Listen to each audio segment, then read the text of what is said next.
حاضرین مجلس الدروس المہمہ لعامت الامہ کا سلسلہ جاری ہے۔ بن باز رحمہ اللہ کے بنائے ہوئے سلیبس سے ہم گزر رہے ہیں، اور اس سلیبس میں ایک باب اخلاق کا ہے، یعنی مومن بندے کو اخلاق سے کیسے متصف ہونا چاہیے۔ اخلاق میں پازیٹیو بھی ہے، نگیٹیو بھی ہے، اچھے اخلاق بھی ہیں، برے اخلاق بھی ہیں۔ تو ہم جو گزر رہے ہیں وہ برے اخلاق جو ایک مومن کی زندگی میں، ایک مسلمان کی زندگی میں سرایت کر چکے ہیں، ان کا ہم لوگ جائزہ لے رہے تھے۔ آج ہم اسی ایک منفی عادت اور منفی صفت، منفی اخلاق کا ایک حصہ جو دن بدن بڑھتے جا رہا ہے، وہ ہے الغش، یعنی چیٹنگ کا مسئلہ ہے۔ یہ عادت اور یہ صفت جیسے جیسے آدمی ٹیکنالوجی میں یعنی ترقی کرتے جا رہا ہے، اتنے ہی نئے نئے طریقے ایجاد کرتے جا رہا ہے۔ یعنی چیٹنگ کرنے کے راستوں کو جیسے جیسے ٹیکنالوجی بند کرنا چاہتی ہے، اور ٹیکنالوجی کے ذریعے دھوکے کم سے کم کیے جا سکتے ہیں، وہیں پر اسی ٹیکنالوجی کے ذریعے اور نئے نئے نئے دھوکوں کے طریقے بھی ہماری سوسائٹی میں عام ہوتے جا رہے ہیں۔ اس ٹیکنالوجی کا مقصد لوگوں کو یعنی دھوکہ دینے سے بچانا تھا، نقصان سے بچانا تھا، جھوٹ بولنے سے بچانا تھا، اور دوسرے برائی سے بچانا تھا۔ اس کے مدد سے بہت کچھ برائی کو روکا جا سکتا تھا، لیکن اسی کے ذریعے پھر وہ چیٹنگ کا راستہ تک کھل جاتا ہے۔ اور یہ مسئلہ بالکل نیا نہیں ہے، بلکہ یہ مسئلہ بھی بہت پرانا ہے۔ اللہ کے رسول صلی اللہ علیہ وسلم ایک مرتبہ نکلتے ہیں اور یہاں پر مارکیٹ میں پہنچ رہے ہیں۔ اس مارکیٹ کے اندر لوگ جو ہے اپنی چیزیں یہاں پر جو ہے بیچ رہے ہیں۔ اللہ کے رسول جب جا رہے ہیں مارکیٹ کے اندر تو ایک آدمی اناج بیچ رہا تھا۔ جیسے ہم بھی منڈی میں جاتے ہیں، مارکیٹ میں جاتے ہیں، تو یہاں پر پیاز ہے، یہاں پر آلو ہے، یہاں پر ٹماٹر ہے، یہاں پر جو ہے ترکاری ہے، الگ الگ طریقے سے جو ہے لوگ اناج بیچتے رہتے ہیں۔ تو اناج بیچ رہا ہے۔ اللہ کے رسول صلی اللہ علیہ وسلم نے بس ایسے ہی اس اناج کے ڈھیر میں آپ نے ہاتھ اندر داخل کیا۔ جب ہاتھ اندر داخل کیا تو اپنے ہاتھ کو آپ نے گیلا محسوس کیا، کچا محسوس کیا، اندر تری محسوس کی۔ تو اللہ کے رسول نے کہا یہ کیا ہے؟ اندر تو پورا کچا مال ہے اور اندر تو بھیگی ہوئی چیزیں ہیں۔ تو اس نے کہا اللہ کا رسول بارش ہوئی تھی، وہ پانی اندر چلا گیا ہے، اس وجہ سے جو ہے اندر گیلا گیلا ہے۔ تو اللہ کے رسول صلی اللہ علیہ وسلم نے کہا تم نیچے والے حصے کو تم نے اوپر کیوں نہیں کیا؟ اوپر تو سوکھا سوکھا نظر آ رہا ہے، اوپر تو اچھا نظر آ رہا ہے، لیکن اندر تو یعنی دھوکے والا مال ہے، اندر تو نقصان والا مال ہے۔ اگر بارش ہی وجہ تھی، اندر پانی داخل ہوا تھا، تو تم نے نیچے کے مال کو اوپر کیوں نہیں کیا تاکہ وہ بھی سوکھ جاتا اور وہ بھی جو ہے دوسروں کو نقصان پہنچانے والا نہ بنتا۔ اس طرح اللہ کے رسول صلی اللہ علیہ وسلم نے وہاں پر ان کی اس غلطی کو پکڑ لیا۔ تو گویا اس زمانے سے بھی یہ چلتا ہوا آ رہا ہے۔ لیکن ایسے زمانے میں بھی آدمی اگر دھوکہ دینے سے بچ رہا ہے اور لوگوں کو نقصان پہنچانے سے بچ رہا ہے تو وہ آدمی بہت زیادہ ایمان والا ہوگا، تقوی والا ہوگا۔ ذرا دیکھیں آپ، ہمارے اسلاف میں جریر بن عبداللہ رضی اللہ تعالیٰ عنہ مارکیٹ میں کاروبار کر رہے ہیں، وہ بھی تجارت کا کام کر رہے ہیں، اور تجارت کے دوران جب کبھی کسٹمر یعنی کسٹمر آپ کے پاس آ رہا ہے تو کسٹمر کے سامنے اپنے چیزوں کے اندر اگر کوئی عیب پایا جا رہا ہے تو اس عیب کو ظاہر کر رہے ہیں.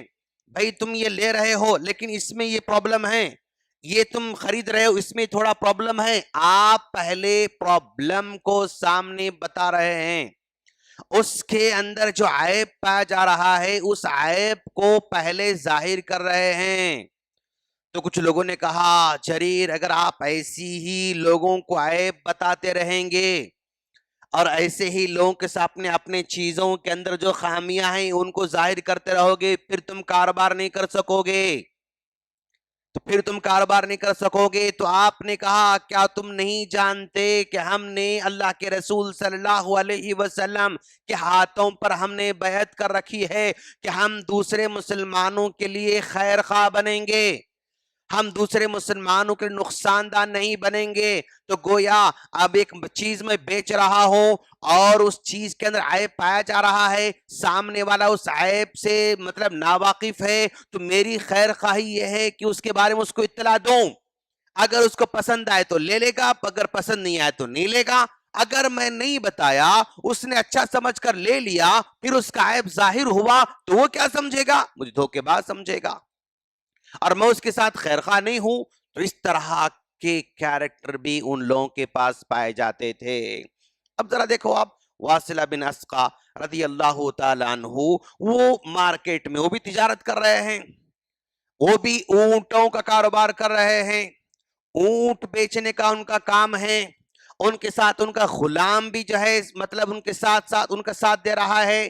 آپ ایک آدمی کسٹمر سے باتیں کر رہے تھے اور ادھر ان کا غلام جو ہے بھی اپنے کسٹمر کو ڈیل کر رہا تھا.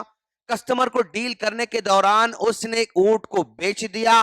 کتنے میں بیچا اس نے اونٹ کو؟ 300 درہم میں ان کے غلام نے اونٹ کو فروخت کر دیا، پیسے لے لیا اور وہ آدمی اونٹ لے کر چلا گیا. تو آپ نے دیکھا بھائی وہ اونٹ کہاں گیا؟ تو اس غلام نے کہا میں نے تو بیچ دیا اس اونٹ کو. آپ نے کہا بھائی کتنے میں تم نے اونٹ بیچا؟ اس نے کہا میں نے 300 درہم میں اونٹ کو بیچا ہے. تو آپ فوراً بھاگتے بھاگتے اس اونٹ والے کے پیچھے جا رہے ہیں، اس اونٹ والے کے پیچھے جا کر کہہ رہے ہیں کہ بھائی تم نے جو اونٹ خریدا ہے نا، یہ اونٹ کا خریدنے کا مقصد سواری کرنا ہے یا اس اونٹ کو ذبح کر کے گوشت کھانا ہے؟ اس اونٹ کے خریدنے کا مقصد سواری کرنا ہے یا اونٹ کو ذبح کر کے اس کو گوشت کھانا ہے؟ اس نے کہا نہیں، میں نے سواری کی غرض سے خریدا ہے، مجھے سواری کرنا ہے، مجھے اس پر جو ہے یعنی کام لینا ہے اس سے. تو آپ نے کہا یہ اونٹ سواری کے لیے مناسب نہیں ہے، یہ اونٹ سواری کے لیے مناسب نہیں ہے.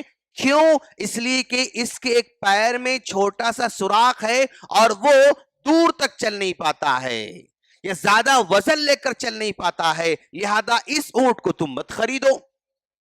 اس نے کہا مجھے اونٹ تو بہت پسند آیا ہے، مجھے اونٹ بہت خوبصورت لگ رہا ہے، میں اسی اونٹ کو خریدنا چاہ رہا ہوں. تب آپ نے کہا اگر تم اسی اونٹ کو خریدنا چاہ رہے ہو اور پھر سواری کے لینا چاہ رہے ہو جو کہ تمہارے لیے مناسب نہیں ہے تو میں تمہارے سے 100 درہم کم کروں گا، 100 درہم کم تم جو ہے دے کر لے کر جاؤ. کیوں؟ جس مقصد کے تم خرید رہے ہو نا یہ تمہارا پورا ساتھ دینے والا نہیں ہے.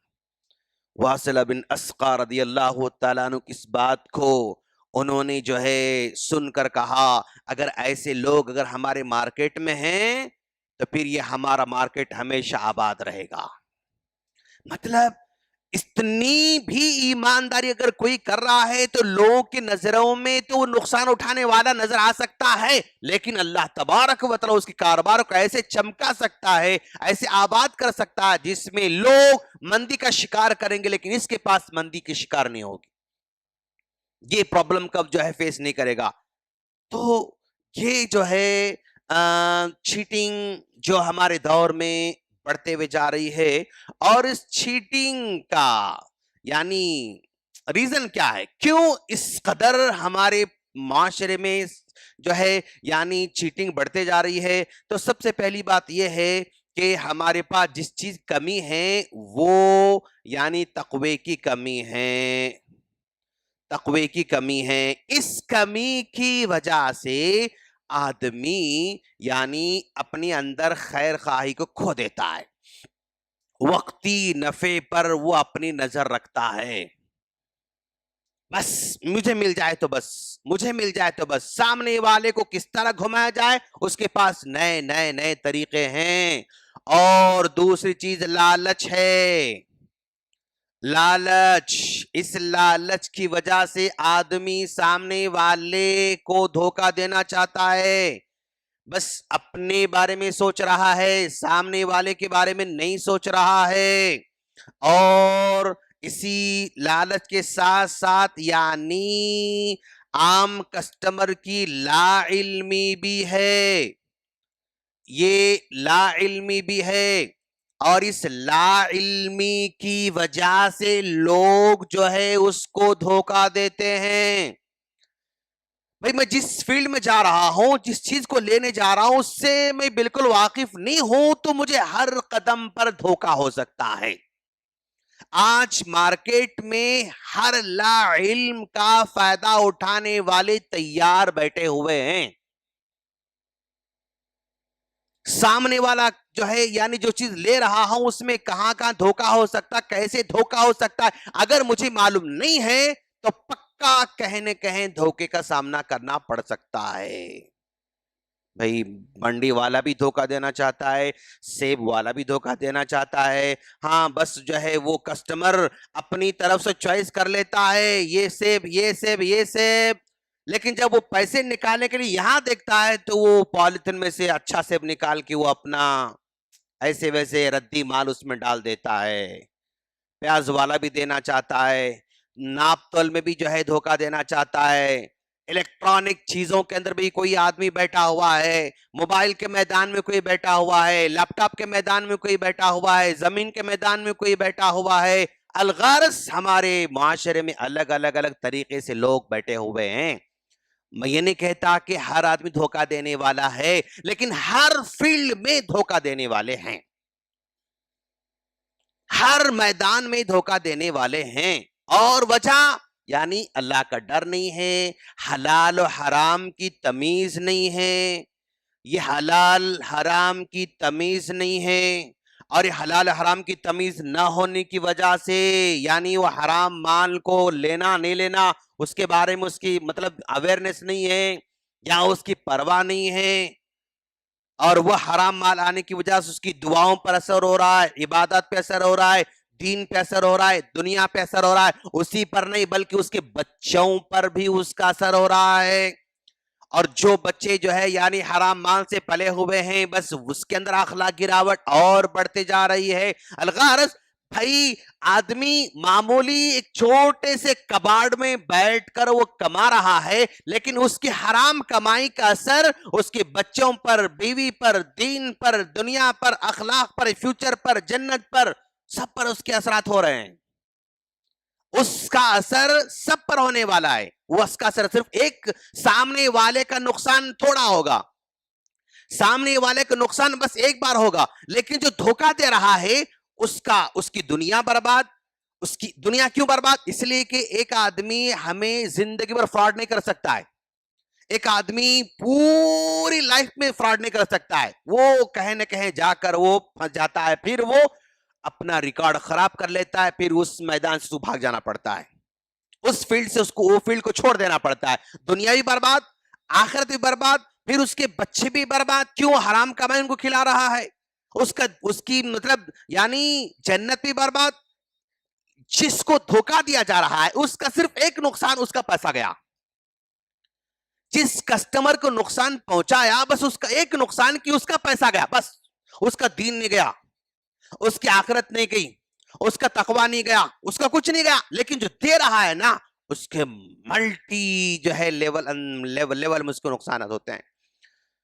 اسی لیے من غشنا فلیس منا کہا اللہ کے رسول نے کہ جو ہمیں دھوکہ دیتا ہے وہ ہم میں سے نہیں ہے، ایمان والا تقوی والا مسلمان صحیح معنی مسلم دھوکہ نہیں دے سکتا ہے۔ ہم اللہ سے دعا کرتے ہیں اللہ ہم تمام کو دھوکہ دینے سے ہی بچائے، دھوکہ کھانے سے بچائے، ظلم کرنے سے بچائے، مظلوم ہونے سے بچائے، ہر نقصان سے اللہ ہماری حفاظت فرمائے، آمین۔ السلام علیکم ورحمۃ اللہ وبرکاتہ۔